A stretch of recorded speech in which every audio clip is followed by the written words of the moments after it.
America सध्या भीषण आगीच्या विळख्यात आहे। लॉस एंजेलिसच्या जंगलात भीषण लागलेली आग थेट रहिवासी परिसरात पोहोचली। या वणव्यामुळे आणीबाणी देखील घोषित करण्यात आली। या वणव्यात 1000हून अधिक इमारती जळून खाक झाल्या आहेत। पण ही आग आटोक्यात का येत नाही? अमेरिकेच्या या भागात दरवर्षी भीषण वणवे का पेटतात? पाहूयात आजच्या विशेष सोपाच्या माध्यमातून।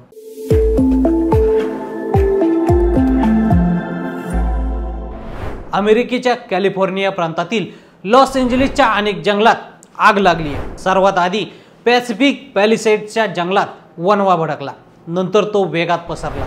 या वणव्यानं नंतर ईटन आणि हर्स्टच्या जंगलांनाही कवेत घेतले। आता लिडिया, वुडली आणि सनसेट या आसपासच्या जंगलातही आग पसरली आहे। इतकंच नाही तर हॉलिवूड हिल्समध्येही आगीचं तांडव सुरू आहे। या आगीनं शेकडो एकर परिसरातील जंगल नष्ट झाले। येथील सगळ्यात परिसर जळून खाक झालाय। लॉस एंजेलिस प्रशासनाने संपूर्ण शहरात आणीबाणी लागू केली। 18 एकर परिसरात आगीचे लोळ। अमेरिकेत 7 जानेवारी पासून पेटलेले वणवे आटोक्यात आणता येत नाही। हजारो लोकांना घर सोडून पळ काढावा लागलाय, तर अनेकांचा जळून कोळसा झालाय। ही आग किती मोठी आहे हे पाहण्यासाठी नासाच्या एका विभागाने अवकाशातून फोटो काढले। 2.5 दिवसात या आगीचे लोळ 18 एकर परिसरात पसरले। ही आग नेमकी कशी लागली? ती नियंत्रणापलीकडे का गेली? अजून हा वणवा आटोक्यात का येत नाहीये? असे अनेक प्रश्न पडत आहेत। अमेरिकेच्या पश्चिम किनारपट्टीवरच्या कॅलिफोर्निया राज्याच्या दक्षिणेला लॉस एंजेलिस शहर आहे। Hollywood, Beverly Hills, Santa Monica या सगळ्या जागा आपल्याला सिनेमा आणि सिरीज मधून ऐकू येतात। त्याच लॉस एंजेलिस मध्ये आहेत। या भागात अनेक हॉलिवूड स्टार्सची घरे आहेत। इथं 7 जानेवारी रोजी पहिल्यांदा आग लागली।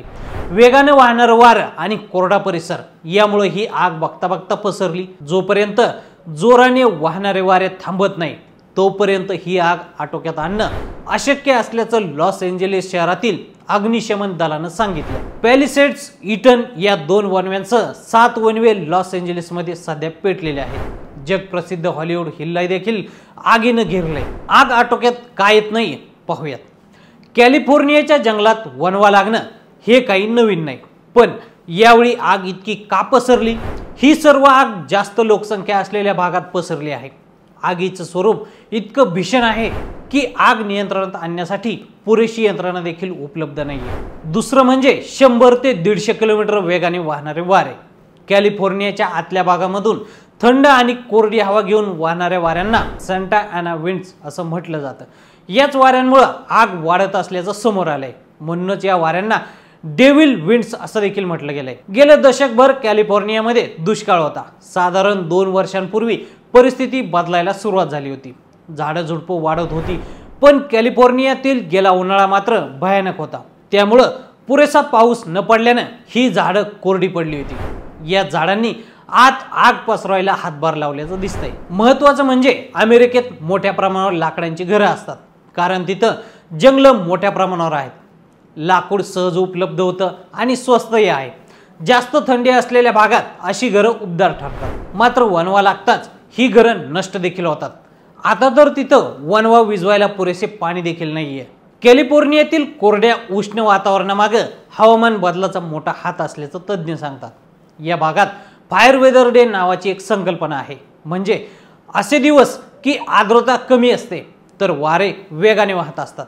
म्हणजे वणवा लागण्यासाठी पोषक वातावरण या काळात असतं। या दिवसांची संख्या मागील काही काळात मोठ्या प्रमाणावर वाढली आहे। थंडीत पाऊस पडला तर वणव्यांचं सावट काहीसं कमी होतं। मात्र यावेळी ऑक्टोबरमध्ये असा पाऊस पडलेलाच नाही। त्यामुळं अमेरिकेत मोठ्या प्रमाणावर वणवे पेटत आहेत। तर मंडळी, कॅलिफोर्नियातील वाढत्या वणव्यांबद्दल तुम्हाला काय वाटतं? आम्हाला कमेंट करून नक्की सांगा। आणि असेच नवनवीन माहितीपूर्ण व्हिडिओ पाहण्यासाठी लेट्स अप मराठी फॉलो करा।